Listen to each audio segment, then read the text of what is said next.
Hello, this is the Stories Beside channel. I release videos every day for you. Subscribe and click the bell.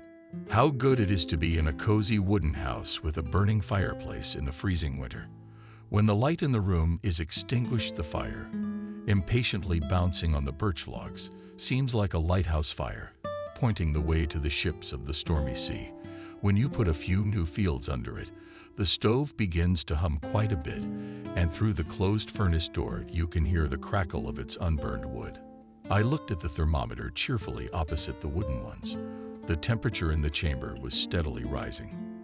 The red column had already reached the 15 mark, but it wasn't going to stop, and this despite the fact that it was minus 34 outside. I built this hut 5 years ago. I chose the most remote corner of Belgorodskaya Pusha.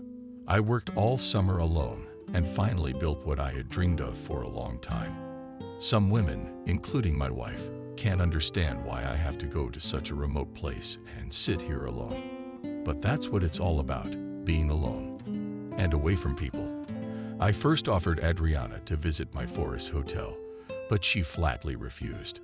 The mosquitoes, the cold, the loneliness.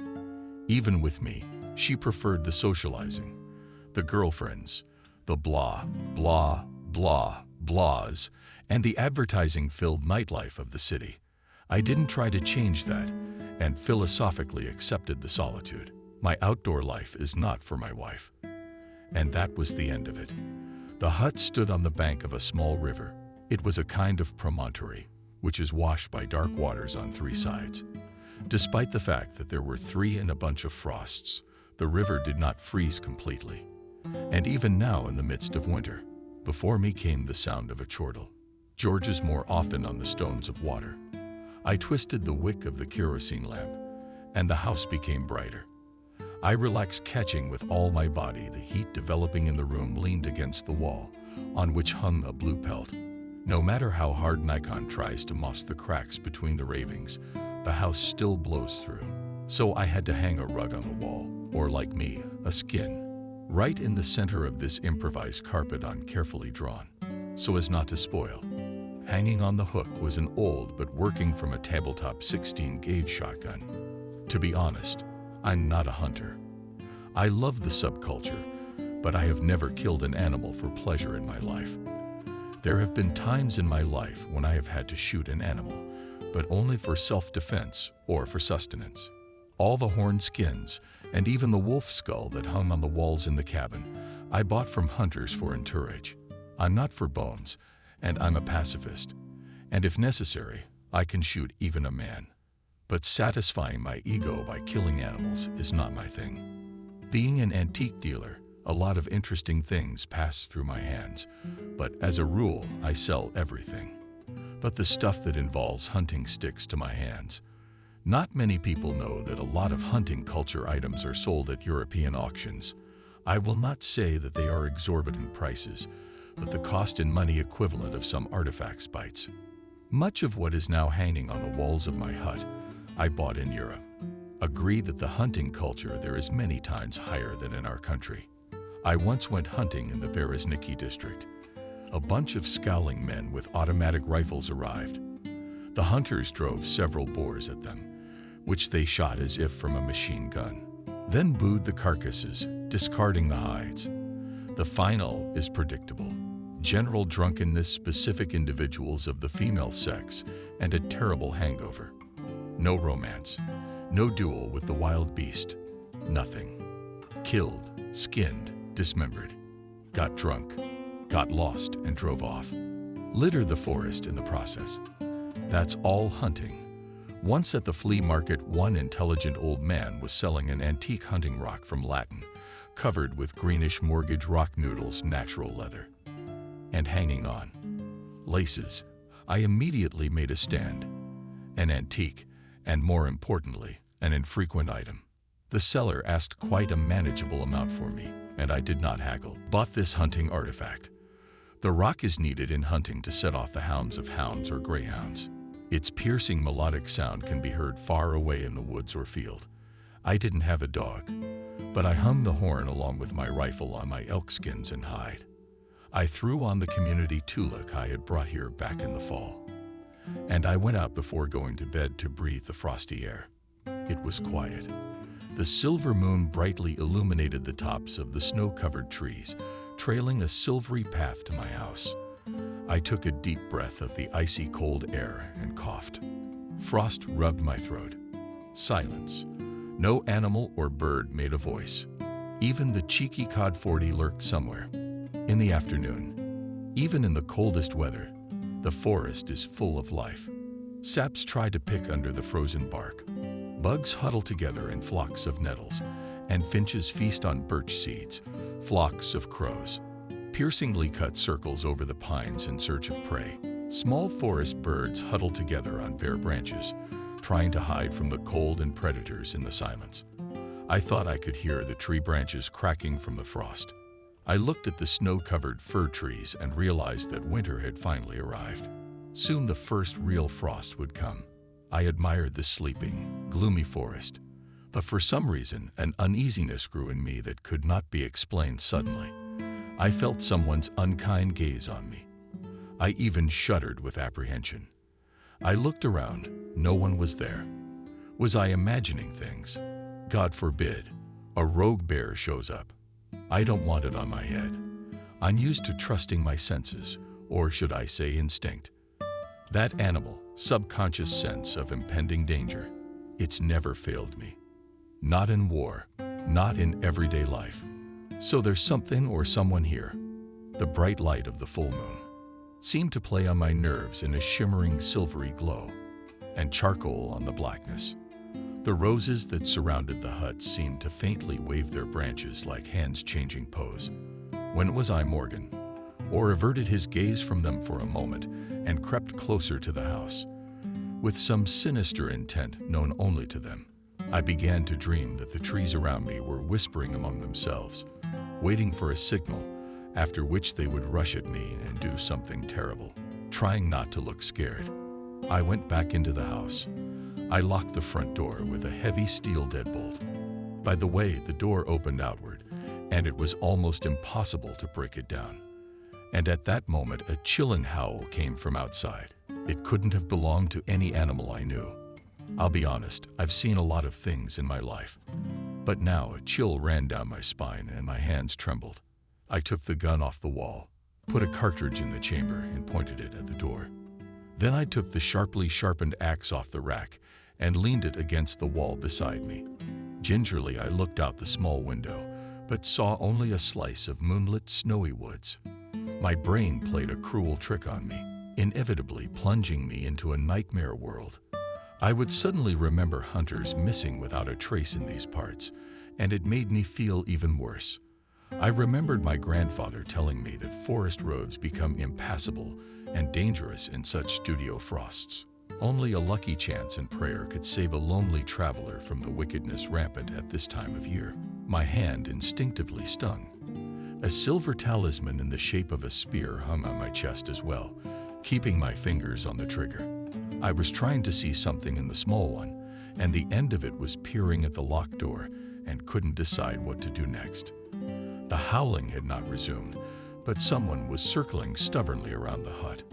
I could clearly hear the crunch of snow under its paws and the crack of branches breaking. Expectation of danger is much scarier than the danger itself, even if it is deadly, but the visible fear of the unknown. Realizing this, I began to calm down. There was even anger awakened in me. Hell no. Will you take me? I'd gotten out of worse.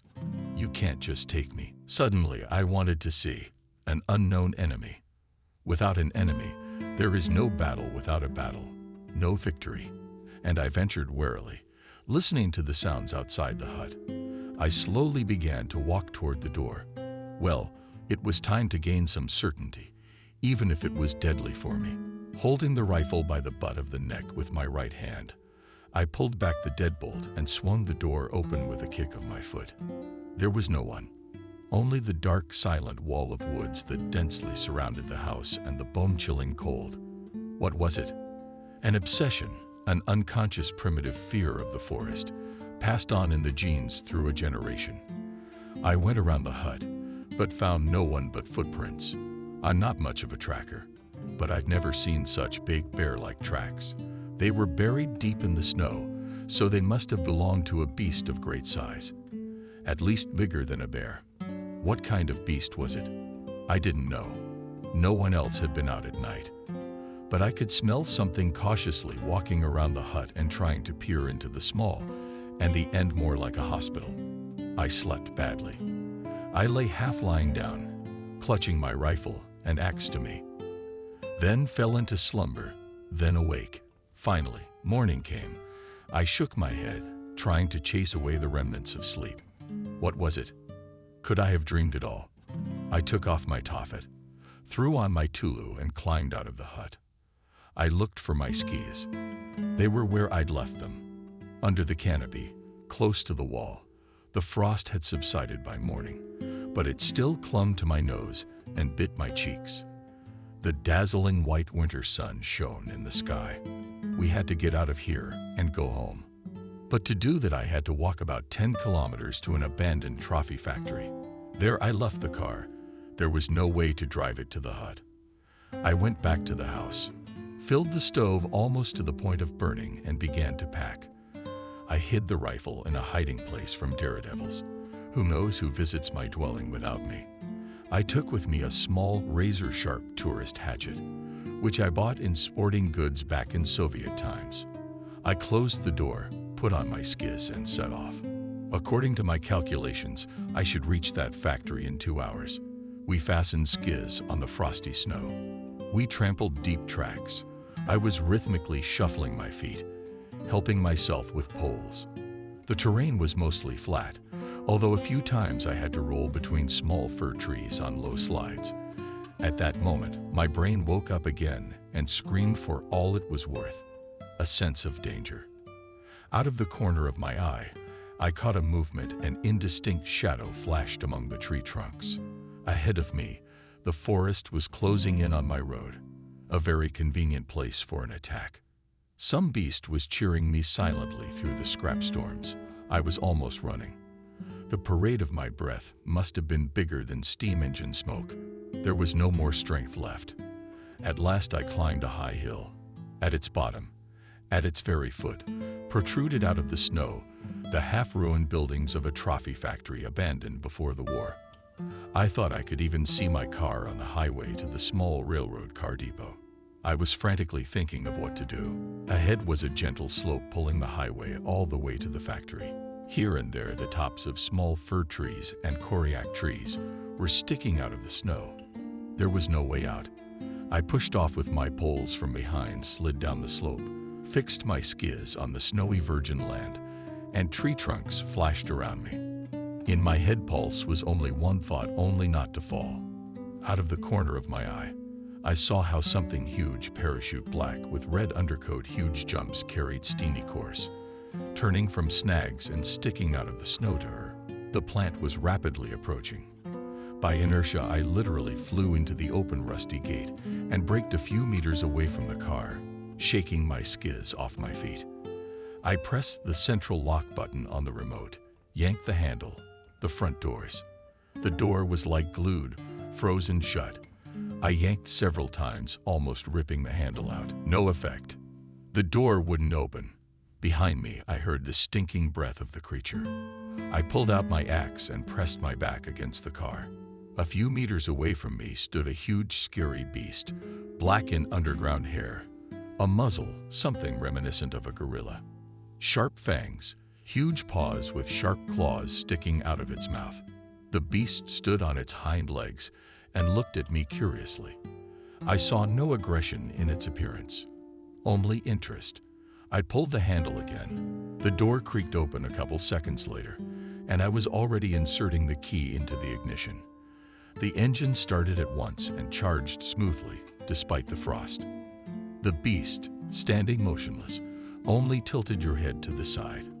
I balled my hand across the back seat and pulled a loaf of white bread out of the bag. I rolled down the window and tossed it to the beast. He stood up on 4 paws and leaned over the treat. He touched the gift with his paw a few times and carefully took the bread with his teeth. The loaf instantly disappeared into the toothy jaws.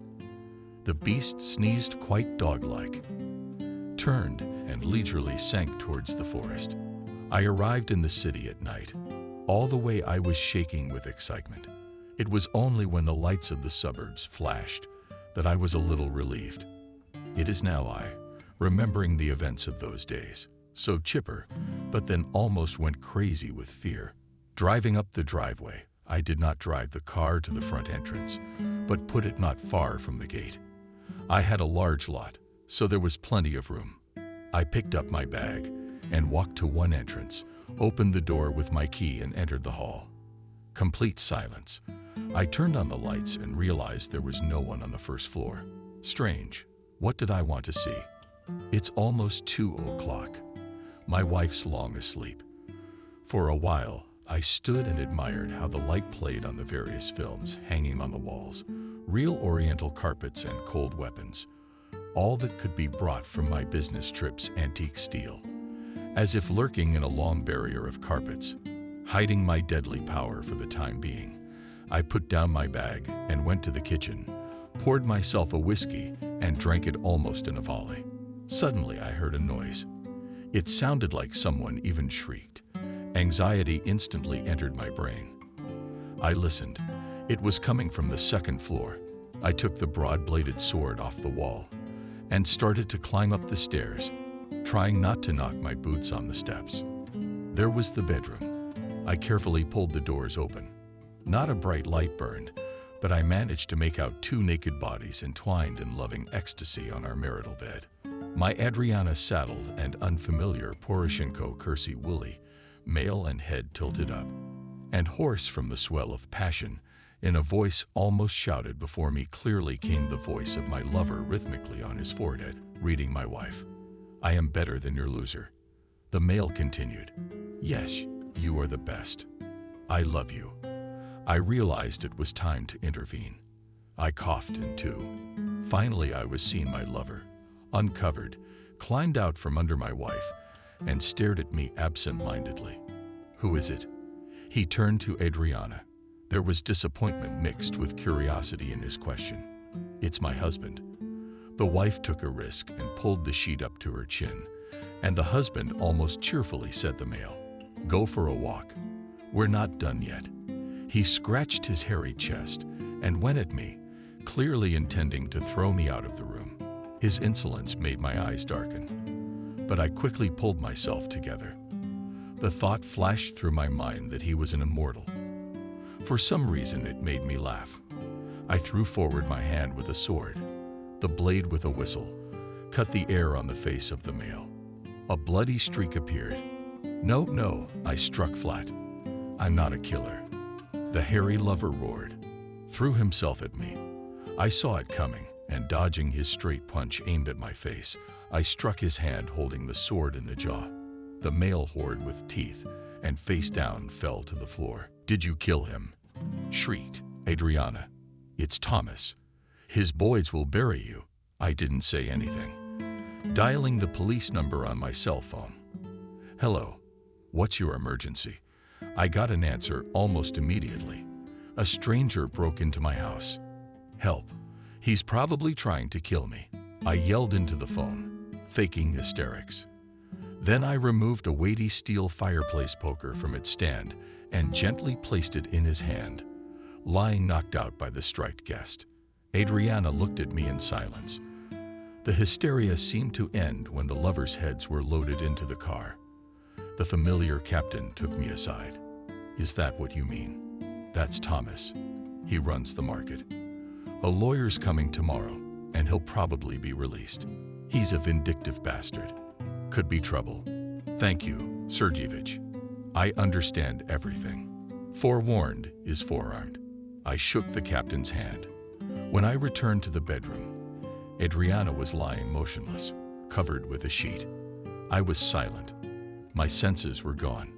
Only an unbearable pain was burning in my chest. Finally, my wife sobbed, returning to her knees and shuddering with her whole body. "Adriana." I said the once favorite name with disgust. "I'm going to leave now. Make the transmission downstairs so that in the morning when I wake up you won't be here." She started to say something through her tears, but I didn't listen. I quickly left the bedroom. When I woke up, Adriana was still home. She was trying to explain something to me. She was apologizing, singing an old woman's song about lack of attention, about how I'd stopped seeing her as a woman. She even went so far as to say she cheated out of great love for me. She said she'd be faithful to me for the rest of her life, until her deathbed. She said something about being forced into it, but she only loves me. At the end of her monologue, Adriana knelt down and grabbed my legs, begging for forgiveness, but something inside me snapped. I silently listened to this nonsense and wanted only one thing: to get her out of here. When the cab arrived, Adriana stood by the car for a long time, apparently still hoping for something. Then she got into the car and left my life. The next day, an unfamiliar man came to me, a lawyer, young, brisk, young man, with a long nose and long hair in a bundle, making him look like a rat. He leisurely climbed out of a large black SUV and approached my gate. The intercom buzzed. "What do you want?" I asked him rudely, looking at the screen at the uninvited guest. "Mr. Smith." There was contempt in the lawyer's voice. "We need to talk." "I don't need to." "Get out." I waited curiously for his reaction. It was obvious that the lawyer had not expected such a reception. He was silent for a while, then pressed the intercom button again. "What now?" I said unhappily. "Mr. Smith." His voice became much more courteous. "I have business with you. Please let me in." I pressed a button and the gate opened. "Mr. Smith, Thomas wants to sue you for moral damages, but he's a kind man. He wants to talk to you first." The lawyer was watching my reaction carefully. "I have nothing to talk to your landlord about. He broke into my house and assaulted me. I'm the one who should be suing him." I grinned defiantly. "Thomas was invited by your wife.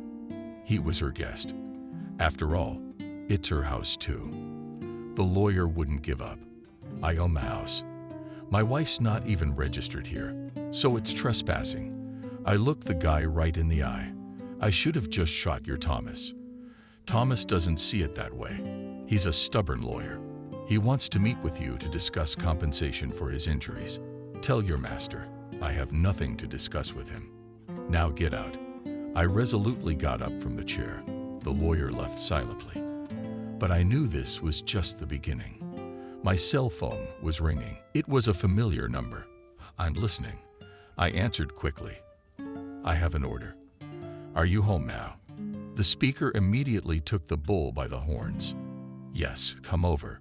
Opposite me sat a middle-aged man with a slight shine on his temples. "I need antique Oriental silver. It doesn't matter what region, preferably from the 16th or 17th century." My interlocutor took a sip from his glass. "Coins, jewelry, or dishes?" I specified. "Both." The man grinned. "Preferably from Afghanistan, or at the worst from Central Asia, India." "It can be from India." The man put the glass on the table. "But what do you take or not? What is the price of the question?" I'm a little tense. The order is complicated in a troubled region. The customer named the amount. I was quite satisfied with it. "In what time frame?" I asked again. "There is no specific term.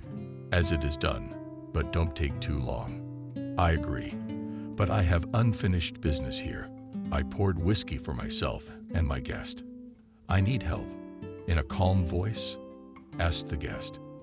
"I guess so." I took a swig of whiskey, and I started laying out my problem. "That's a bitch, life. You barely manage to recover from one blow, and then immediately get another. It's like walking through a storm of evil with your eyes closed at night, and you're scared to open your eyes. Suddenly you'll fall on a limb, and you'll be left without an eye. That's why you rely on your hands. You cover your face with one hand and put the other one forward so that you don't bump your forehead or nose on the trunk. Have you seen a child's merry-go-round? Everything goes in a circle. Horses, deer, goats. Everybody goes back to the beginning. and back again. The next round, and on and on. Animals. Carousel. It probably feels like they're moving forward, but they're actually running in a closed circle. That's life. All the events in it repeat themselves with enviable regularity. Someone said that life is a spiral. Everything in it develops in an ascending order. Alas, it is not. At least not for me. A few years ago, I fell in love with a girl who happened to come my way. Her name was Kathy. I said her name, and the sweetness from the volume spilled over my body. How many years has it been? I still can't get over it. I thought she had a crush on me, too. But I guess that was just me. I had to leave urgently. There was something I couldn't put off. I left her the keys and asked her to wait for me. She promised to wait as long as it took. She said beautiful words about love and fidelity. But when I came back, she was gone. In the drawer were the keys to the house and nothing else. No answer, no hello. She didn't even leave a note. I searched for her for almost a year, quit my job, picked up all my friends, used all my connections, but Kathy just vanished into thin air. I searched morgues and hospitals, asylums and prisons, but to no avail. No trace of her. Somehow, in a drunken delirium, I thought she'd come from outer space. There was no other explanation. It took me another year to come to my senses.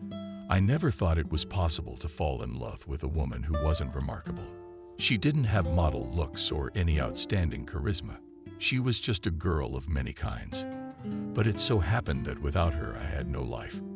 But time passed. Gradually her image began to blur. Life in any case dictates its own rules. I slowly began to return to normal. There were orders again, and therefore money. And where there is money, sooner or later a woman starts. That's how Adriana appeared on my horizon, a young, beautiful party girl. She had me by the balls. We met at some party, dedicated. I do not remember what I did not particularly get after the ladies, poured myself, and gradually kicked. The day before I had returned from another business trip, and I had money to drink. I was looking for an excuse to get away quickly.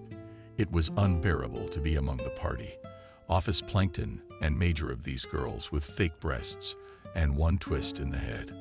But at some point, a young female character landed next to me. Without entering into unnecessary polemics, she poured wine into my glass, not forgetting herself. "Why be sad?" she asked after we'd had our drinks.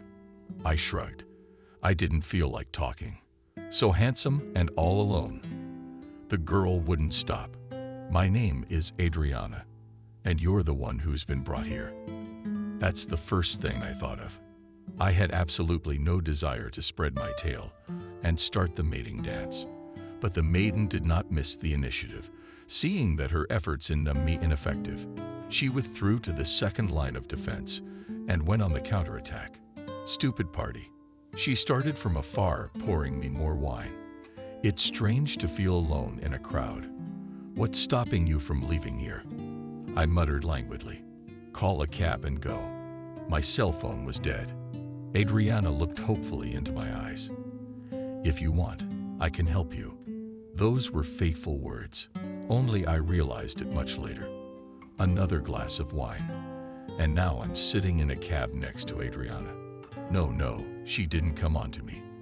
Didn't get in my pants. She was sitting next to me, just like a caring friend. Then it turned out she'd forgotten the money. I paid off the driver and went up to her so she could pay me back. It was all sewn up in white threads, like the debt couldn't be paid back later or forgiven at all. It was just that I was already drunk and had trouble perceiving reality. In the morning, I woke up in bed with Adriana. I had no rejection. But as long as it happened, so be it. If not Adriana, then some other friend. No difference at all. 2 months later, we got married. It wasn't a big wedding, but it was elaborate, with important guests and a few relatives. We lived in my house. All the property belonged to me. The store and the antique firm, too.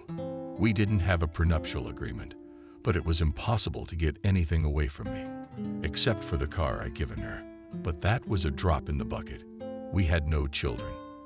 Adriana took her time. I didn't insist, like I had a premonition. But my wife was head over heels in social life. Girlfriends, parties, going out. But no sign of infidelity. Always home on time. Phone B, he during our life together. No one has ever cut me in the eye behavior Adriana in public without me all rank and noble. And then there's the affair with the market director Thomas. Honestly, I didn't understand why I was younger than her lover. I didn't deny her anything. Sex almost every day, which is what she lacked.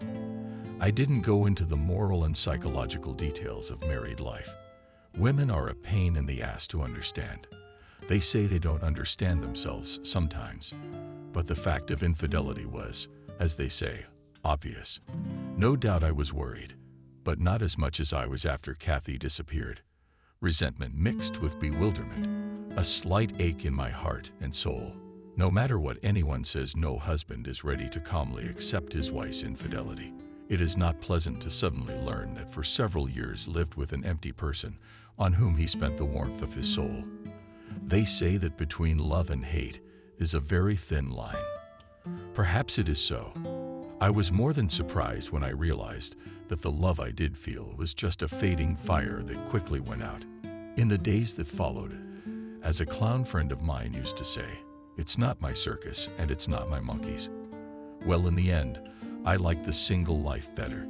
So with Sam's release, I filed for divorce. And while that was going on, I started getting ready for a trip down south. But no such luck. Adriana was determined to take half my business and my house. It's a well-known fact that lawyers can do anything for a lot of money. My ex-wife didn't have that kind of money, so her lover fit right in. It's hard to say what motivated him, but it certainly wasn't love. Most likely a desire to get back at me for the humiliation and broken face. 2 days later, my lawyer contacted me and informed me that they were filing a lawsuit for property division. I realized that legally they had no chance, so other methods of persuasion would be used. And I seemed to know what they were. A week later, Adriana's nimble attorney set up a meeting to resolve, as he put it, the contentious issues. As I expected, the lawyer was an old acquaintance of mine. Yes, the one who looked like a rat. I brought my firm's attorney to the meeting, not so much to help as a witness. Apparently, the meeting was designed to intimidate me into sharing my property and money with a poor, abandoned woman. I decided to play the fool to fully understand their devious plans. Adriana outdid herself. Black, austere clothes, a veil over her face. She was grieving hard for the family I'd destroyed. It was mostly her lawyer who spoke. He talked at length about Adriana's unhappy fate, about her misstep, and about forgiveness. Finally, he got to the point.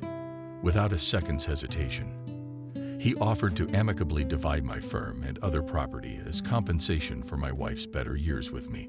He made such a face that I had no doubt what would happen to me if I refused.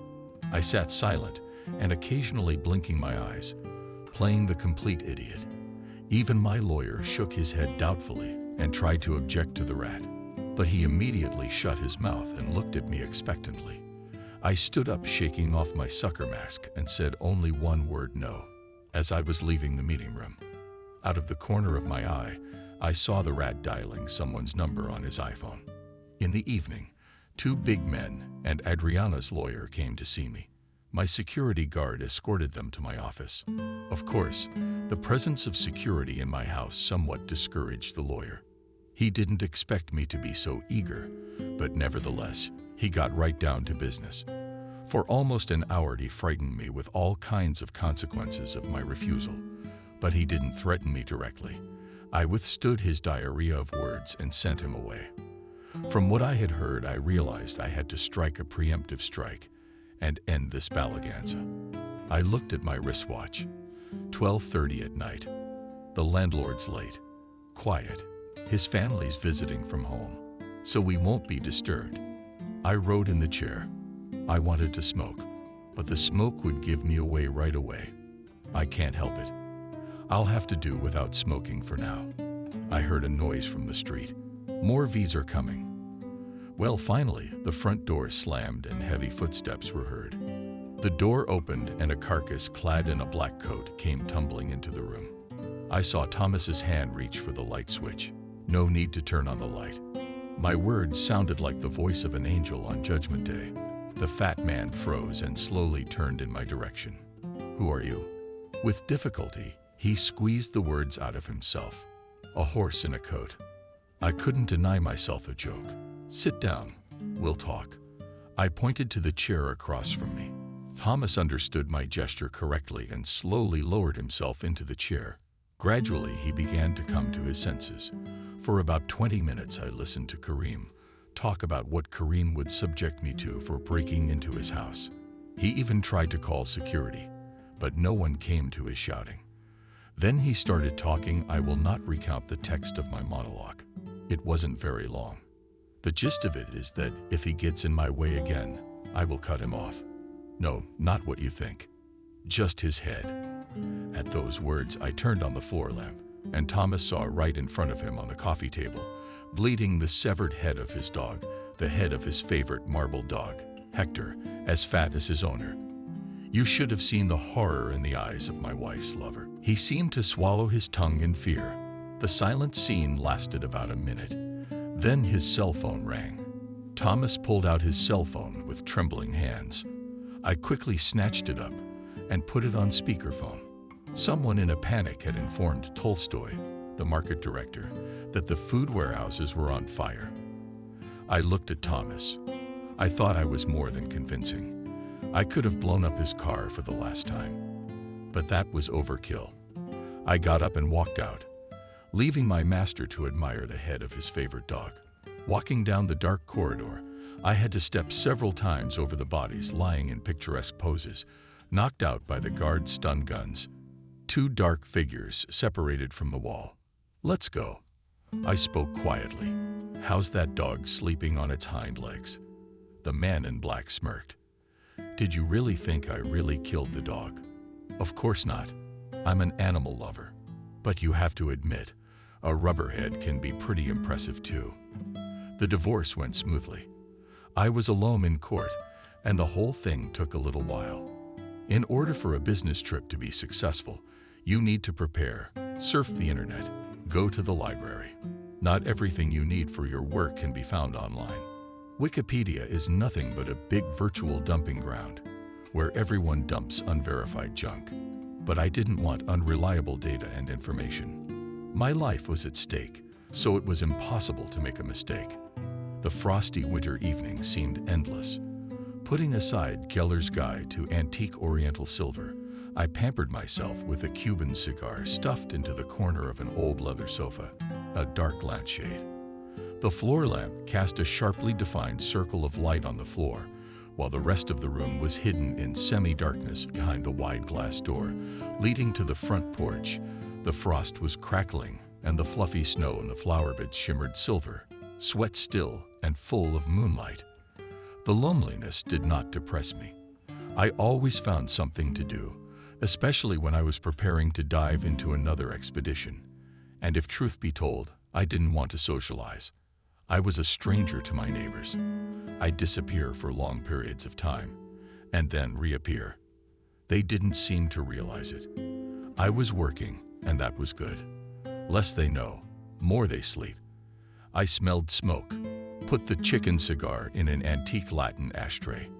I got up and went into the kitchen, poured 3 fingers of whiskey into a pre-prepared glass, threw in a few pieces of ice, and took a big gulp. And at that moment the intercom rang. It was already 11:30 p.m. on the ancient ship's clock. I wondered who it was at this late hour. I reluctantly approached the background on the screen in the not bright lantern light, saw a woman standing near my gate. She was wearing a dark fur coat and some kind of shawl, tangled up to her eyes. She didn't look like anyone I knew. I wonder who that is. "Who do you need a sip of whiskey?" I asked into the intercom microphone. "I need the owner," the woman said distinctly, leaning her gloveless hand against the brick fence. I had more questions, but I suddenly felt sorry to keep a stranger in the cold. So I opened the gate. "Come in on the camera."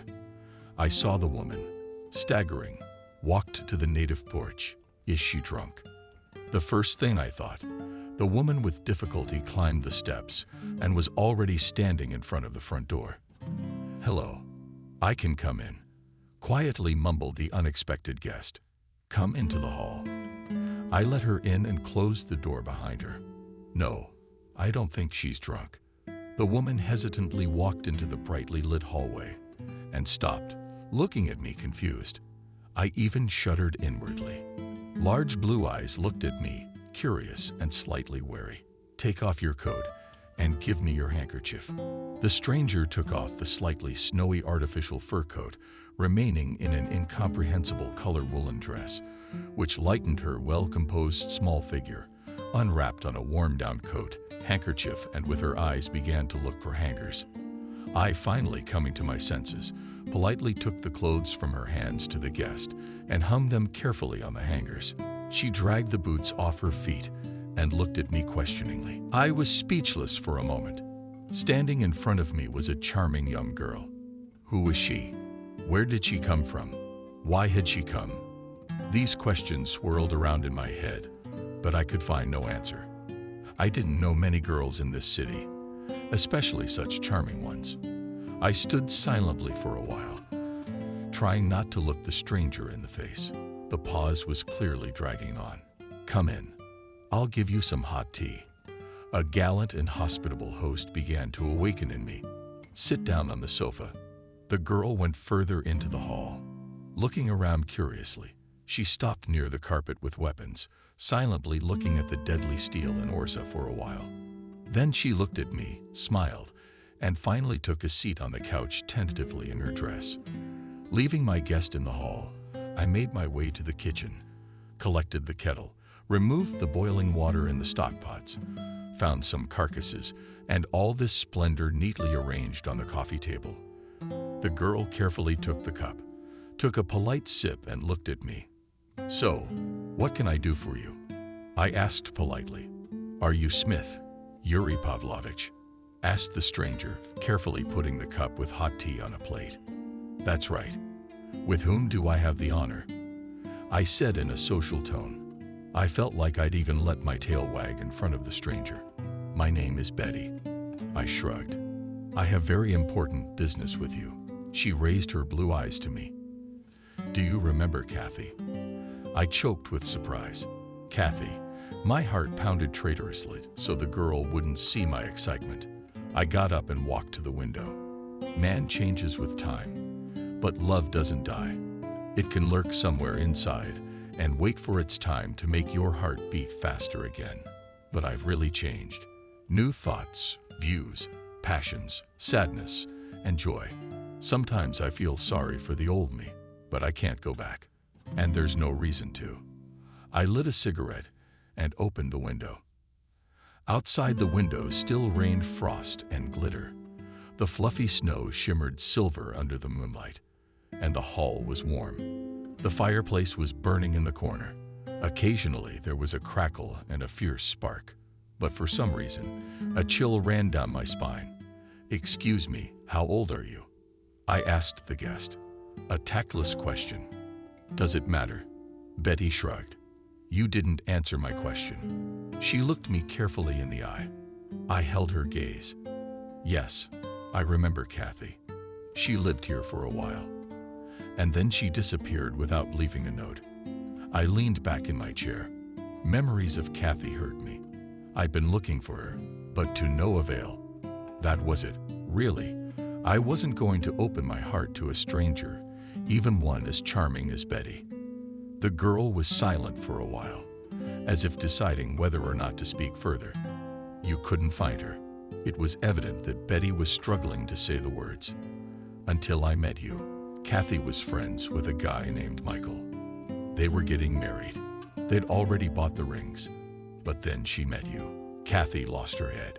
She fell in love with you after you left. She waited patiently. But then her aunt arrived, your housekeeper. I don't know what happened between them, but she kicked Kathy out, and she had to come home. Michael found out she'd come back, found her and beat her badly. At home, she was abused too, called the town whore. One day, Michael showed up at their house and asked her to marry him. Kathy had no choice, so she said yes. When she found out she was pregnant, she thought it was Michael's baby. For almost a year and a half, they lived more or less tolerably well. And then Michael started looking at the baby, trying to find a resemblance to himself. He got the idea that it wasn't his daughter. He took a DNA test and it all came out. That night, he beat Kathy again. He screamed that she was a bad woman, a cuckoo who slipped him a fattened child. Michael took all his wife's jewelry, even her wedding ring. He beat her almost every day, and she couldn't take it anymore. One day, when Michael was at work, Kathy took the baby and went to live with me in my second cousin's house. I was renting a room in a communal apartment. Michael didn't try to find her. A month later, he filed for divorce. Kathy didn't object. The three of us lived together for almost 2 months. Kathy didn't work, and we all lived on my salary. But we were desperately short of money. So Kathy decided to go to Moscow to earn money. She left the child with me and left. She couldn't take her daughter with her because she was going nowhere. Before she left, she told me about you and that the child was yours. I had some money. I bought her a ticket to Moscow. Then Kathy wrote that she got a job as a waitress in a cafe. That's where she met Sebastian. He was studying in Moscow and was taking his final exams this year. Sebastian started courting her. They know how to round a knave fool's head. Promised to marry. Offered to go to his parents in Latvia. No more letters from Kathy. Where is she now? And what about her? I don't know. But why didn't she find me? I almost screamed, especially if it's my baby. She knew I was back when she ran away from Michael. She came to see you, but she was met by a young woman who called herself your wife. She kicked Kathy out and said if she shows up again, she'll have to deal with the police. Betty took a sip from her cup. When Kathy got married, she changed her last name. That's why you haven't found her. I was lost for a while. Where's the girl now? I asked when I came to my senses. She's with me. I left her at a friend's house so I wouldn't have to drag her out in the cold. Betty sighed heavily. I wouldn't have dared, but I was made redundant a month ago. Christina and I have nothing to live on. The girl covered her face with her palms and burst into tears. Frankly, I was shocked. I had no reason not to believe the guest. Everything she told me was logical. What do you want me to do? I asked Betty. I want to ask you for some money. We'll go back home for the first time, and I won't bother you again. Betty spoke quickly, as if she was afraid I would throw her out. I've been promised a job. She didn't finish. It was clear to me. It wasn't a job. Are you hungry? Unexpectedly, I asked. She looked at me in surprise. Let's go to the kitchen to get something to eat, and then we'll go get Veronica. I hailed a cab, and we drove almost to the outskirts of town. At the old house, a friend of Betty's had rented a room under a pile of codswallop. We found a little girl. She cuddled up to Betty with her little arms around her neck. I'm hungry. The baby cried softly. The girl stroked her head affectionately. I tried to take Christina in my arms, but she screamed with fear and clung even tighter to Betty. When we got home, I cooked dinner with Betty's help because I had no idea what a small child could eat. Then I took the guests to my bedroom and put them to bed. I got up early, made coffee, poured myself a big cup, and sat down in the kitchen. I had made my decision overnight and was now waiting for Betty to wake up. Did I believe her? Yes and no. At least I decided to take a DNA test, and then we'll see. I didn't call my mother. She had enough on her mind as it was. She lived with Katya, my niece, so I didn't bother her yet. Betty came into the kitchen, and I poured her coffee and slid her some water and toast. As soon as Christina woke up, we'd leave. She adjusted her dress. Thank you. Tears came to her eyes again. What's the matter? Why is that? Do women always cry for everything? I'll tell you what. How's your job going to work out? It's hard to predict. In any case, the baby needs to be fed and clothed. If you don't mind, I'd like to hire you as a housekeeper. You'll live here with the baby. The money I gave you Consider it an advance. I put a card in front of her. This is for groceries and clothes. Buy whatever you need for your child. Do you have a cell phone? Betty shook her head in the negative. I slid her the box with the new iPhone in it. You'll figure it out on your own. She nodded quickly. My cell phone and the driver's cell phone are already in there. If you need to go anywhere, call and they'll take you. As soon as Christina wakes up and eats breakfast, we'll go to the lab and take the DNA test. I'm leaving soon, and I want to know the results before I go. I said all that in one breath. So, any objections or not? Betty shook his head in the negative. 6 days later, the DNA test was ready. I was not the girl's father. Betty read the test results and looked up at me. God, what are we going to do now? She sounded doomed. Don't think, we'll leave right away. I'm so sorry. I didn't even think it could be like this. I was sure Christina was your daughter. She put the card on the table and went to the second floor to get Christina. Wait, I slammed my palm on the capital.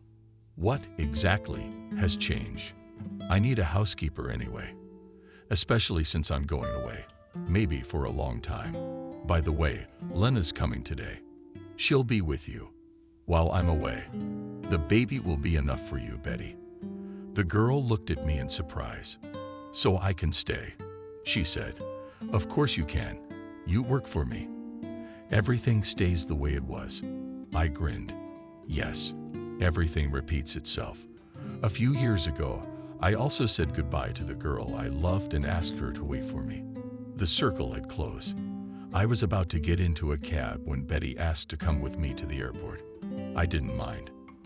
As I checked in for my flight and headed to the pogrom control area, Betty suddenly kissed me on the cheek and whispered, "Come back soon." As I passed through border control, I turned around.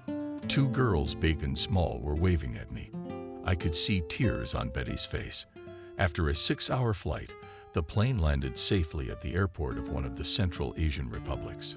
Barely had I gone through all the post-flight formalities and stepped into the welcoming hall, my gaze caught a familiar face from the dense crowd. Jack.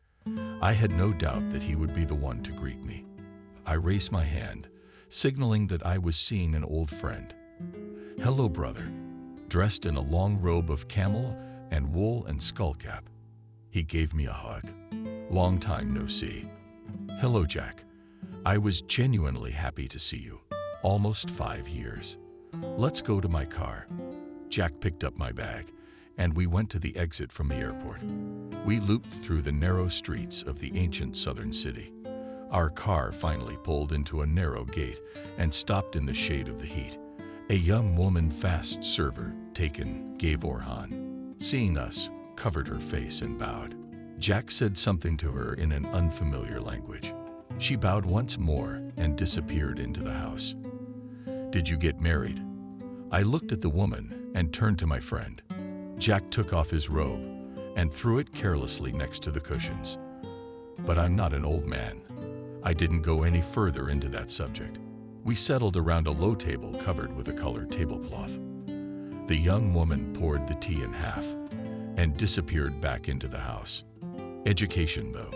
Then we ate for a long time, washing down the food with flavored tea. Jack asked about the health of my loved ones. He was saddened to learn of the circumstances of my younger brother's death. "Did you get your revenge?" he asked me. "Yes, briefly. As a man should," I answered. My friend nodded contentedly. Dusk began to fall. The hot southern sun slowly crept over the horizon. The heat began to subside. Soon we heard the cry of my Odin calling to the evening Maghrib. It looked like there was a mosque nearby. While Jack performed the threefold prayer, I managed to drink 2 cups of flavored tea. When it became dark, a silent woman lit several lanterns, illuminating the place where we were seated. From the darkness, the loud rolling of the CKAD and the rustling of bat wings could be heard before us. There is a ruin of an ancient tower not far away. There are a lot of bats there. They hunt at night and sometimes fly in here, Jack said. As if reading my mind, we finally got down to business. I briefly told my friend the essence of the problem, without going into details. Why burden a good man with unnecessary information? Especially since I have to work moderately anyway. There's no point in going. Jack said, wishing with his lids. It's dangerous to go beyond the river. The teachers are running rampant there now. They hit the Americans well and will soon take control of the whole country. We need to go southeast to Sea Valley. You might find something there. But we can look here too. I nodded in agreement. Very few of their caravans passed through the country beyond the river, so it is unlikely to find anything of value there. But in the Samara Valley you can search. There may be coins and silverware, just what I need. I'll look here, maybe I'll find something. After a pause, Jack continued, you take my car, gear, weapons, and head southeast. You'll pick up your car papers and gun permit tomorrow. He shouted something into the darkness, and a light came on in the doorway. Let's go inside and get some rest. Jack nudged me with his hand toward the house. The silent woman led me into a small room with a bed and a small table. A copper basin and a pitcher of water stood on the table. She pointed to the bed and said something. I nodded in response, though I understood nothing. The woman said another short phrase and left. I stripped off my clothes, slept, ran cold water over my face, and laid down on the bed. It was still hot, and I did not cover myself with white sheets covering my eyes. I lay there and remembered the events of the last time. Too many of them had come upon me. I was awakened by a slight rustle and the gentle touch of someone's hand on my chest. I wanted to ask who was here, but a soft, lavender-scented hand gently clamped my mouth shut. A woman's light and smooth body came over me. The unfamiliar woman was kissing my breasts, stroking my lower abdomen. From the surprise, I lost my ability to resist, and everything happened. There was no disappointment. The warm southern night, soaked with love and oriental delights, did its work as the naked young woman slid into my arms with a quiet tone. Responding to my kisses in my soul, calm and peace was born for the first time in a while. As I fell asleep, gently cuddling the submissive woman's body, I remembered Jack's words. I'm not an old man. My conscience was at peace. I was awakened by the aroma of fresh emergency coffee. Jack sat squinting into the rising sun, holding a cup of hot drink in his hand. I quickly washed my face and joined my old friend. How restful. Taking a sip, Jack looked at me, Rahim. I haven't slept like that in a while. I tried to catch the subtext in my host's words, but it was as if he was reading my mind. It was Camille. She's a widow. Her husband died in the desert a year ago. It's a good thing they didn't have any children. She lives in my house now. Did she like you at first sight, as they say? Jack added something in his own language. I lowered my eyes. Well, after all, it was her choice. We drank another cup of coffee. Finally, Jack slid a large diamond bag toward me. On top covered a netted assault rifle with a magazine attached. Lying there was a Kalashnikov assault rifle. On the side, I fumbled for 2 fully infected horns. 3 is enough, Jack commented. You're not going to war. In the bag, there was still a knife with a long, wide blade from the old war times artillery binoculars, wrapped in a desert-colored sniper's cape. At the very bottom of the bag lurked a familiar 1911 Colt and a spare magazine with ammunition, ID, groceries, and everything else in the car. You'll figure it out later. Jack stood up. God bless you, Adriana. There was a shriek, and the door showed Camille in its opening. Not paying attention to Jack, she ran up to me and hugged me. As I left town, I was followed by a long scream. The car was rushing down a sun-cracked highway, cutting the red sands into almost 2 equal parts. The road was laid out along an old caravan route. Back in Soviet times, the thermometer on the dashboard read plus 47 degrees. The engine was running at a breakneck pace. The arrow of the temperature gauge was inexorably rejoicing at the 100 mark. I sat in the driver's seat, open warm robe, under which there was only one swimming trunks. It was the only way to escape the heat, and not for long. Periodically on the horizon flashed mountain peaks, and I did not realize whether they were really mountains or ghostly mirages. This wait died less and less often. Through the desert drove cars destroyed from the heat asphalt for metal, wind, and the remaining few gas stations spent on the sides of the road. And all because of the heat, which burned all living things, making the vast desert even bigger. Its sands stretched all the way to the Aral Sea. I remembered Jack telling me that in his childhood in these places gardens bloomed and water rivers flowed.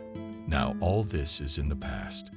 The only source of moisture is seasonal short rains, and even those had long ago lost their unequal battle.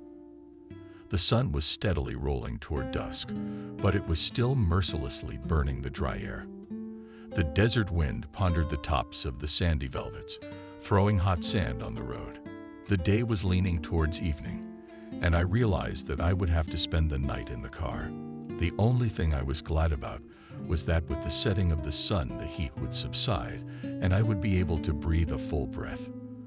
The sun was almost touching the horizon when I drove off the highway on more or less level ground, turned off the engine, tired for the day, and started to use things, spread the seat, and put the sleeping bag. Took out of the trunk a stove with gas. I didn't want to eat. I was only thirsty. I quickly lit Gorilka and put a kettle and poured some brew into it. In such heat, locals drink strong green tea, kok tea, as they call it. While the drink was being prepared, I took out of my bag an automatic rifle, took out a cartridge in a cartridge, put it on the safety, and put it on the seat. There was no habitation for many dozens of kilometers around. It was as if I was in space, but you have to be ready for any surprise. Soon I was sitting on the hood behind a glass Camel and Cat and was enjoying drinking hot tea and quenching my thirst. Suddenly, the wind picked up. The sky began to nod, clouds not about a new arrow gleamed lightning. And after a while, thunder rumbled right above my head. I could clearly see jets of rain appearing in the sky. I was even going to hide in the cabin. But the downpour did not fall on the common land. The rain did not reach the ground and, escaping in the air, thundered a few more times, and only one warm drop fell on my face, still reaching the ground. The wind threw a handful of sand in my face as if in mockery, like a good portion of fine shot. The clouds crept slowly northward and into the sky. First one star shone faintly, the second. And then in 5 minutes I saw the sky covered with meaningless schemes, constellations. The moon's not bright sickle was interrogating everything in dull gray tones. I went to bed early. I opened the windows a little for ventilation. I couldn't sleep for a long time. All sorts of things came into my head, but gradually fatigue took its toll, and I fell asleep. I woke up to a rustling noise. The car shook a few times. I opened my eyes sharply and looked out the window. It was darkness all around. What was it? Maybe a snake. But how big would it have to be to rock the car like that? Suddenly, a wave of black panic and unbridled fear swept over my brain. My body felt like a village. I took a deep, hysterical breath of air and arched my back. By an incredible effort of will, I forced myself to find the flashlight and turn it on. Its light trembled, fading into darkness, still the same dead emptiness. All around, I sat there wet with sweat, feeling my heart tearing out of my chest and my frequent breathing drowning out all sounds. I gradually came to myself. Panic past thoughts stopped rushing around in my head like frenzied cockroaches. I wiped the sweat from my face with the sleeve of my robe and exhaled deeply. Maybe it was just a dream. I tried to calm myself, slipped my gaze, dedicated to the not bright color of the desert. I spotted something black, quickly dissolved into the darkness. I remembered about the automatic rifle and put it beside me. The caliber is small, but still. Besides, there's also a Colt .45 caliber pocket gun. Feeling the weapon in my hands, I almost completely recovered. I took a swig of whiskey for courage and kept quiet. Listened to the night. There was another rustle. Somewhere not far away, the sand hissed and scattered. But the car stood still, and I fell asleep again. They say that in the most deserted sandy areas of Central Asia there is a Volga and a good one. It is a meter-long earthworm, dark red in color. It only appears on the surface during the hottest months. The local population is mystically terrified of him. After all, he is supposedly able to kill at a distance, whether spitting out a deadly poison or striking the victim with an electric shock. The legend of it is so widespread and so uniform that one has to think. At its core, it really is some extremely rare endangered animal, probably a relic of ancient times, now surviving in the most desolate corners of Central Asia. Here in the Red Sands, according to Jack, George has also been seen for a long time. He once told me that the worm appears only in the heat of June and July. Later it burrows into the ground and sleeps. The locals were sure that the worm has not gone anywhere and periodically collects tribute with human lives. Expeditions were repeatedly sent to search for the Long George. In 1954, on the territory of Inner Mongolia, worked American scientists on 2 Land Rovers. They left the settlement and disappeared without a trace at the request of the U.S. government. Mongolian authorities organized a search for the missing, found in one of the hard-to-reach areas of the Gobi. Both vehicles appeared to be derelict. 6 corpses lay nearby, as they had been exposed to the sun for a long time. The exact cause of death of the expedition members could not be established. It is assumed that they were the victim of a Long George. In the 1970s, 2 Soviet expeditions visited here in the Red Sands, trying to discover the elusive worm. They failed to catch this beastie, but they collected numerous proofs of the reality of its existence. But the results of the expeditions were not published anywhere, and they were soon forgotten by everyone except the locals. Abruptly opening my eyes, I'm at dusk again. Apparently, it was still early, but the heat had already gone under the pressure of the night. I tried to recall the dream, but it had already slipped away from me, leaving me with a pinched feeling of unease. The farther I traveled through the desert, the worse the road became.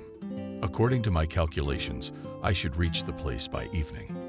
The Sea Valley was nestled between mountains that already showed on the horizon in the distance. My gaze picked out a white dot. I stopped the car and pulled out my binoculars into the haze that rose from the asphalt. It was hard to make out the car. There were no people in sight. I decided to drive closer. There was no way to go around anyway. There was sand everywhere, and my car might get stuck. The closer I got, the louder the alarm bells rang in my head. Something's not right here. Just in case, I moved my automatic rifle closer, having previously taken it off the safety. The white Toyota stood with its nose in a pile of sand. The perimeter filled the road. In the cab, dropping his head on the steering wheel motionless, sat a man. His left arm hung along his torso. What was to the right I couldn't see.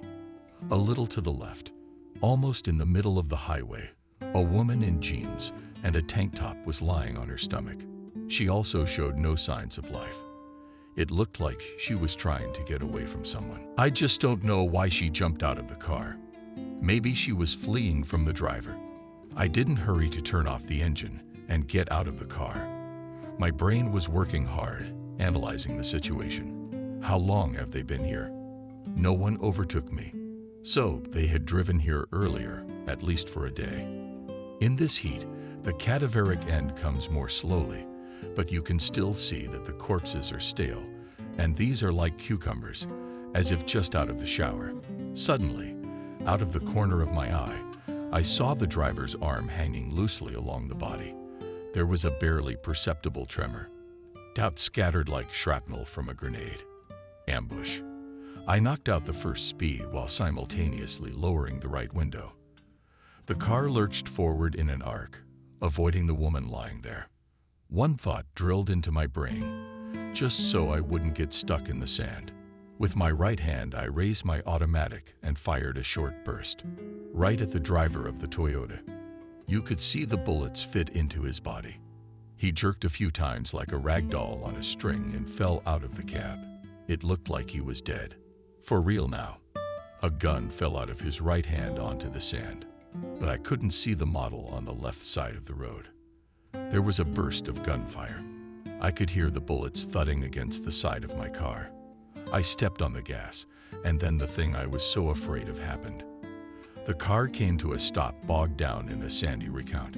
I opened the left door and, firing, rolled out onto the sand. A machine gun line whipped back.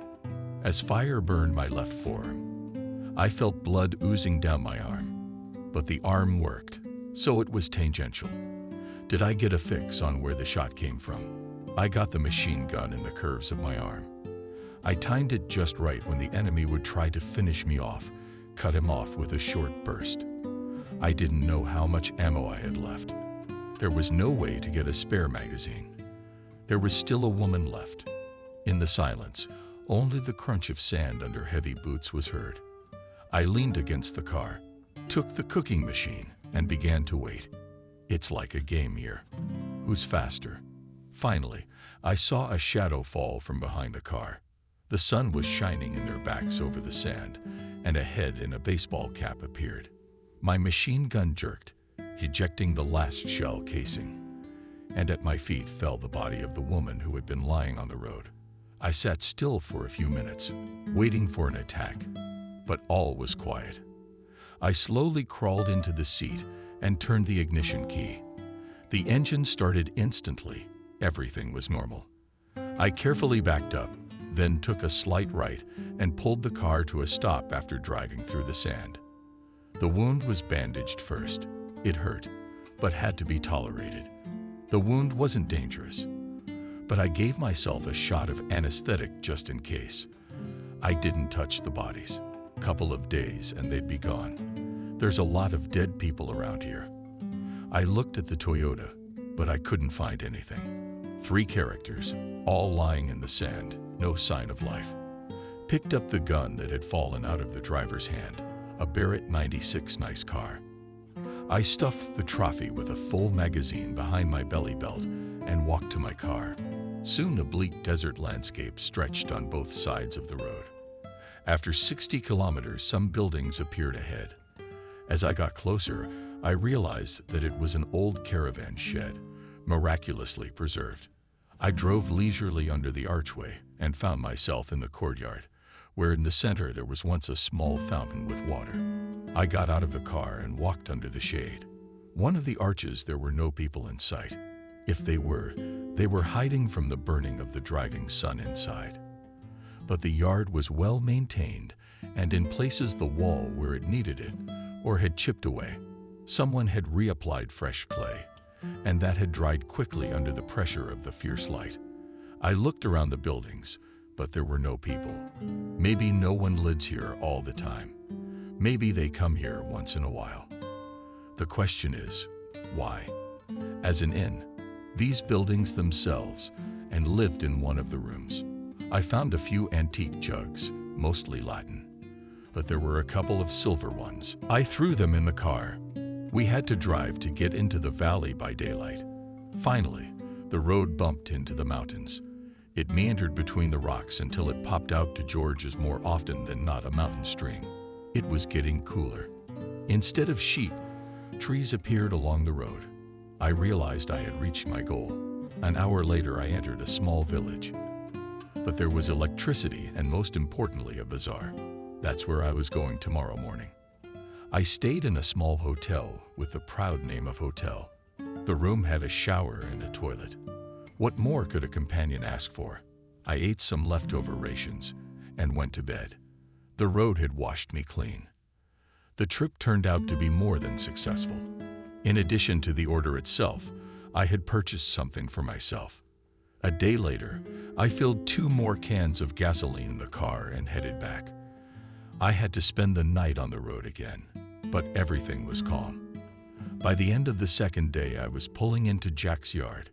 He did not meet me empty-handed either. I gave him everything I'd brought. The delivery of the shipment was not my concern. It was handled by specially trained men. When I told Jack about my adventures, he faltered his tongue for a long time, expressing either approval or condemnation of my frivolity. Then we drank some chaka, and I went to bed. After spending the night in Camille's arms, I went to the airport in the morning, accompanied by a friend. I didn't say goodbye myself. As they say, long farewells are tears. I had with me a few coins and a couple of funny souvenirs that I found in an abandoned caravanserai. We hugged in silence. I could see the mute question in Jack's eyes, and I knew how much I liked her. But I am a vagabond, a wanderer in life, so it's better to be without a family for now. I shook the hand held out to me firmly. I thought for a moment and took off my talisman, given by my grandfather, and gave it to Jack. Give it to Mina as a souvenir. My hometown met me with cold wind and nasty spring rain. A sharp contrast to the places I flew from. No one greeted me because I hadn't informed anyone I was coming. I picked up my car in the underground parking lot and took my time dragging home. In the 2 weeks I'd been gone, the snow had almost melted, leaving a pile of black mud along the sides of the highway, overnight freezing. And now the car almost slid on the ice, dispersing the water. The wipers rhythmically swept the raindrops, the light glass. I smoked, letting out the blue smoke through the open window. I felt dreary. Too many women had been around me lately. But for some reason, the memory of the last one resonated in my soul. Camille, yes, she was the one who had captured my heart. But alas, I'll never meet her again. Jack will probably marry her off to some respectable gentleman. I can only wish her happiness. An hour later, I was on the ring road, and a short time later, I was pulling up in front of my house. When I tried to open the front gate, the key didn't work. That's odd. I had recently changed the lock, and everything was perfect. I got out of the car and pressed the intercom button.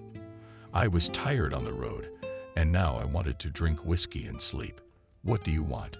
An unfamiliar male voice answered me. I was even a little taken aback. "I need to get into the house in some stupid way," I said. A minute later, the wicket was in the opening, stood some middle-aged man. "What do you want?" "The owners are still asleep.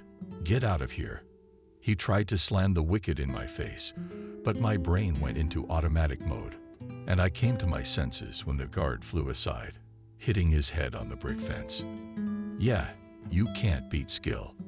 I carefully stepped over the man's legs stretched across the path and headed for the front entrance. The glass door was unlocked. I made my way into the hallway and carefully set my bag down beside the couch. I wondered what the other owners were like. I hadn't rented or sold the house. Maybe Adriana and her monkeys had shown up again. I wasn't angry. I was just surprised. Went into the kitchen. Fridge is mine, but someone else's tea set is too bright. I don't like those. Opened the cupboard. The dishes were a mix of mine and someone else's, but only porcelain antique Latin, which looked so beautiful, was not behind the glass. I made coffee and went back to the hall. I should have waited for these owners to wake up. I must have dozed off, because I didn't hear the man enter the hall. "Who the hell are you?" A loud voice woke me up. Above me, an awning rolled in my eyes in surprise. A man in a green from class robe. Next to me stood an unfamiliar young woman and long fingers with blood-red nails frantically typing something on her iPhone. "Actually, I'm in my house," I said loudly. "Who are you?" "Who to?" "We bought this house and moved in 3 days ago. The owner and her child went to her husband up north and sold the house to us." The man was seething with righteous anger. "The owner is a young woman named Betty, and the girl's name is Christina, about 4 years old." I was beginning to realize what had happened. Betty had tears in her eyes at the airport. "Come back soon." And she tried to slip me a baby. That was a quick turnaround. It was so banal, it made me laugh.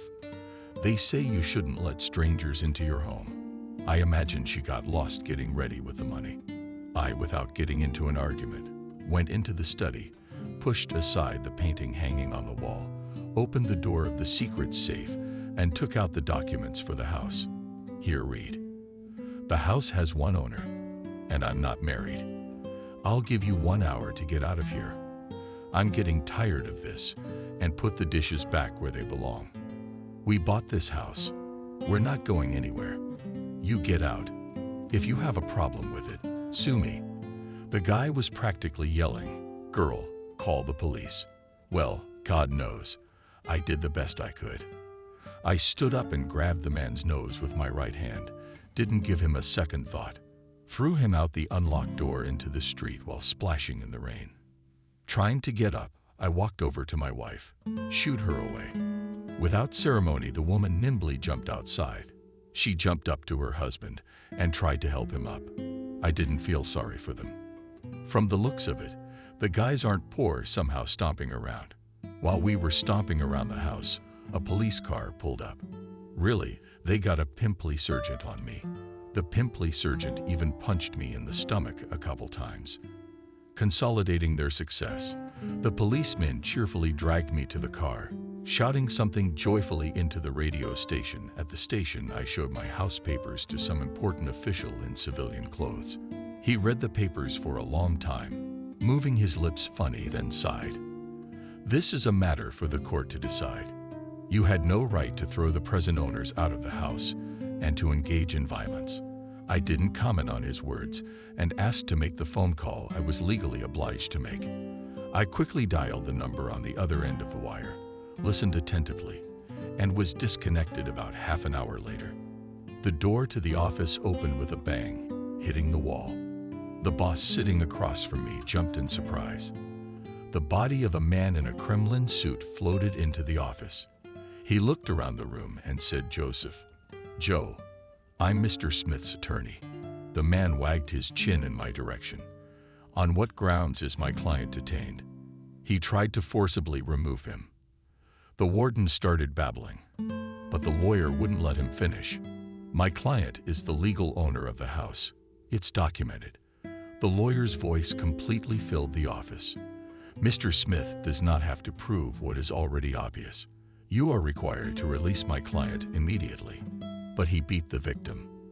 The warden tried to interject. "The victim here is Mr. Smith. The men who tried to take possession of his house must leave immediately. And may Mr. Smith pray to God that Mr. Smith does not sue them for the theft of his property." The lawyer waved some paper like a flag. "You're to send a squad immediately and clear the house of invaders." Yeah, specialist, I thought. He should be at the UN. As I left the station, accompanied by my lawyer and a police captain, I saw a familiar pimply-faced sergeant standing by the car.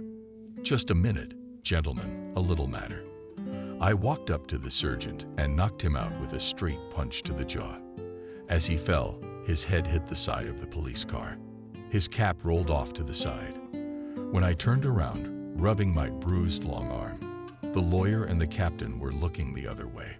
The music rolled in waves, almost knocking me off my feet. I sat at the bar and spit my third glass into myself. The bartender looked at me sympathetically.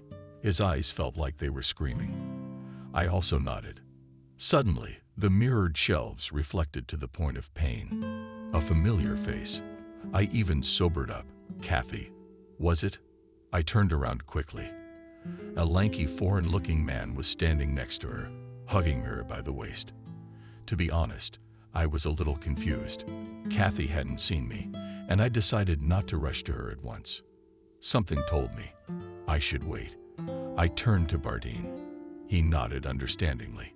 He seemed to have seen my ruse. I slowly pulled up my whiskey, trying to follow the couple's maneuver with my eyes. As far as I could see, Kathy was dressed in an expensive outfit. Around her neck dangled a not-so-expensive gold necklace with pants. I'm an antique dealer, and I know what I'm looking at. Paying attention, apparently. My ex-lovers got it all together. Then why is her daughter Christina's baby not with her, but with Swindler and Betty? That's weird. If everything's fine, why doesn't Kathy take her? Or is it just not her baby? The con artist needed the girl to scam me, to make me feel sorry for her, so to speak. This is crazy. All these thoughts were heavy, collectively expressed in my alcohol-soaked head. I couldn't even decide whether to approach Kathy or not. What if she's with Betty? The music suddenly stopped, leaving my ears ringing. I looked at the glass display case of bottles. Kathy wasn't reflected there, which meant they were seated at a table. I cautiously turned around. Sure enough, there they were, sitting in the alcove near the table where Kathy and her boyfriend were sitting. The young woman leaned over and said something to her beau. He got up and walked toward the restrooms. I get it. It's now or never. "Hello, my love," I spoke softly, but Kathy heard me perfectly well. "You can sit down." Kathy stared at me for a while, stunned, then nodded nervously and looked around, searching for her companion with her eyes. "How are you? How are you doing?" In a calm voice, I asked. She obviously didn't know what to talk to me about. "How's your daughter doing? Have you picked her up from her friend yet?" Softly, I asked. "What daughter? I don't have any children. Go away. My husband will be right back." Kathy looked around confused again. "Who's Christina?" I started shopping. "Who's Christina?" "Leave me alone." Kathy blushed. "My beloved has not greeted me kindly. And this is the man I've been dreaming of all these years. Although, on the other hand, I probably made up my own fairy tale of unearthly love. Kathy doesn't owe me anything." Suddenly, I was disgusted. I was about to get up when suddenly someone grabbed me from behind by the collar, and I could see Kathy's pupils dilate with fear. I was thrown off the chair and fell, hitting my head on the floor. While I was trying to figure out what was going on, I got a solid kick in the right side of my leg, even though I was drunk. But my reflexes worked, and I managed to regroup. A serious man at Kathy's, only jealous and bad jealous, wanted to kick me again, but I managed to grab him and yank him toward me. The man collapsed to the floor, pulling down the tablecloth and dishes at the same time. Now there were two of us on the floor, not so lonely anymore, but it was time to do the honors. I got up as quickly as I could and staggered to the exit, passing the bar. In the glass window, I saw a jealous woodpecker rushing after me. To be honest, I was getting pretty tired of fighting with him. I let him get closer. Then I took a step to the right, and with a U-turn punched him in the eye, jealously collapsed on his back, obediently headbutting the steps of the small staircase leading to the locker room. At that moment, the music roared and his pitiful squeak was drowned in maddening decibels. But why did I keep getting beaten up? I was feeling so myself. It was a shame that I even brushed away the tear-stained cheeks.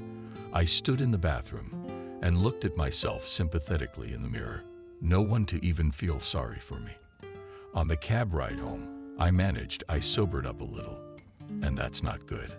I went to the kitchen, took a bottle out of the cabinet, and fell on my favorite couch with relief. Suddenly, I realized I wasn't alone in the house. Raising my head, saw in the semi-darkness of the hall, calmly sitting in a chair, a not young man. Asked in my temples how he had gotten here. It was the first thing that came to my mind. This place is like a back alley. It's not good to drink alone. Suddenly, the unexpected guest spoke. He took out a Chechen telescope from his coat pocket, a plastic cup, and with a sharp movement of his hand, put it on alert. "I can bring a glass one." Uncertainly muttered I. "No need." The man understood everything. I poured the whiskey, and we drank in silence. "What's good in it?" The guest frowned. "Worse than our moonshine." We were silent for a while, until the man got down to business. "You had a very productive trip to Central Asia." The client was very pleased. He lit a thin cigarette without asking permission. "But you will have to go back to those places again." I looked at the guest questioningly. "There is a little business very well paid." The man let out a thin line of smoke from his mouth. "Silver again?" I asked gradually, coming to my senses. "No, not silver. I know about your adventures in the Red Sands." The guest looked for an ashtray. "The one where you encountered the elusive worm. Your story impressed a very rich man to such an extent that he got the idea to get the trophy." I almost choked, but I haven't seen it. That's just a guess. I was surprised beyond belief. So figure out what it was, mystical or real. The guest is standing up. "The fee will be..." He said such a sum that my eyes went black. "When do I have to go?" The thirst for profit threw away all doubts. For that kind of money, I was ready to walk to Central Asia. A man you know well will contact you. He will give you the necessary instructions, help you with equipment and necessary outfit. When will he contact me? Take your time. All in good time. The guest began to button his coat. Just a moment. I have a favor to ask of you. I'm up to. Yes, sir. The guest looked at me curiously. I told him about the recent events in my house and my assumptions about the people involved. The man listened to me and asked, "And what do you want?" "To take money from the crooks." "No, it's not my money. You can keep it as a fee." I looked my guest straight in the eye. "I'm interested in the child. Who is he, and where is he now? It's ungodly to give a girl hope and then give it back." "All right, I understand you." The guest didn't let me finish. "What to do with the crooks?" "At your discretion," I said. The man turned and disappeared behind the front door. As of recently, I have a vintage radio waves in my office, a Minsk 61, made back in the 1950s. I took the receiver away from my mom when she persistently started complaining about the glut of old junk. There's a beautiful lamp in Rodion in working order. It had been bought by my grandfather, so it came to me as a sort of inheritance. It now stood on the vintage pedestals to the left of the table and delighted the eye with its perfect forms. Yes, people knew how to make good things in their time. Time flies fast. Already the radios of the 60s are becoming antiques. What's up with receivers, equipment from the 70s and 80s? Now, in the antique trend, I am very often approached by fans of tape recorders of the late 80s of the last century. Ask already, and seeing the equipment of the early 90s, VCRs, analog camcorders, tape recorders. Even 30 years ago, we used this equipment, believing that it could not be better. And now it's gone vintage. Turntables are probably next. Apparently, every generation sooner or later starts to feel nostalgic for a bygone time, and maybe even without realizing it, looking for things that can at least for a while bring them back to their past. To be honest, vintage radio equipment is not my profile, but more and more often, I started to think about opening a special department in my store dedicated to this topic. For some reason, it seems to me that this direction of antique business is very promising. I cozily settled in an armchair, pulled out of the bowels of the table, typing a bottle of Jamieson and Nakatala, a 2-finger glass of the amber beverage. What to do? There was no question. If there is a Rodiona, one should listen to her. I looked out the window. It was snowing, which is not quite typical for April. Large snowflakes were beating against the window like frozen butterflies, trying to make their way to the hot cabinet. I felt cold, and I stood up and closed the window. A toggle switch clicked. The settings dial lit up cheerfully. I remembered how in my distant childhood, including Rodiona, I had felt inexpressible excitement. One inscriptions on the school at the construction site were worth what? Tirana, Prague, Moscow, Ljubljana, Berlin. The names of unfamiliar cities sounded to me like a pass to an unknown world, and the announcers, broadcasting in unfamiliar languages, seemed to me good wizards, counting their spells. I pressed the DV key for about 30 years now. Almost no one broadcasts on the long and medium waves. Once the bands were bursting with the number of stations. Today they are silent with occasional crackles and sounds that are not dickish. Finally, the melody of a sentimental French Schlager of the 60s poured out of the speaker. It was a wonderful time for girls with natural breasts, rubber band stockings, short skirts, spyglasses barely covering, and panties. I even clutched at the nostalgic memories, clearly picturing a time I knew only from old magazines and movies. The French chanteuse was replaced by an upbeat Chuck Berry hit. Women are bloodthirsty cats, but it's boring without them. Chuck assured me. Yeah, boring as hell. I thought about it and decided to take a closer look at the things I'd brought back from my last trip. I took 2 packages out of the desk drawer and laid them out neatly in front of me. One of them contained an antique dagger with a handle covered in silver and worn from time. When I pulled it out of its sheath, the weapon fell into my hand as if it had flown in. It seemed as if it had been made especially for me. In the other surtout was a small figure of a cat-like beast made of unknown material. It was probably carved from stone and covered with bronze paint. Its muzzle with an open mouth looked very spectacular. In the eyes of the predator were skillfully inserted black amethysts, a very rare variety of this semi-precious stone. The finest carvings, hundreds of tiny touches, all of which made the sculpture of the beast almost lifelike. Half-bent, back paws, pinned ears curved like a spring spine. It seemed as if the predator was about to deliver a swift death blow to the head of the raptor. A blood-red ruby was inserted, which seemed to set off the beastly nature of the figure. I wish I knew how this masterpiece ended up in a dilapidated caravan shed. I set the figurine on the stone shelf and put the dagger in the table. Maybe someday I'll hang an antique handmade rug in my study and place an antique weapon on it. As I drifted off to sleep, it seemed to me that the beast on the mantelpiece was ravenously removing the treasure with its teeth. The next morning I received a text message with the address. I scribbled it into my notebook, knowing the message would be gone in a minute. I took a long smoke, settling my gaze into the wall. Well, nothing teaches me anything. My life is always getting in the wrong way and always ends, as usual, with black ingratitude and hatred. And I'm going to hang on to a burden that I'll have to carry for the rest of my life. And on the other hand, there's no other hand. What's that girl to me? Who is she to me? You can't save and warm everyone. So that's her fate, and there's nothing I can do about it. Besides, where am I supposed to put her? I live alone, and I don't have any babysitters. I'm relieved. I finally made the right decision. In my life, I've learned one thing very clearly. Most women, regardless of age, are monstrously ungrateful. My car was traveling down a dirt road, periodically dived into shallow puddles, breaking the wheels, thin ice. It had been freezing since the night before, but it was already clear that spring has won the tedious winter. In an hour, the sun would warm up, and the ice would melt, and the road would turn into impassable swamps. Soon a one-storied barrack, with the walls eared from time and rain, appeared from the turn. I pushed open the shaky doors and stepped into the dark hallway. It looked like the structure was uninhabited, but judging by the voices carrying all from one of the rooms, there were people here.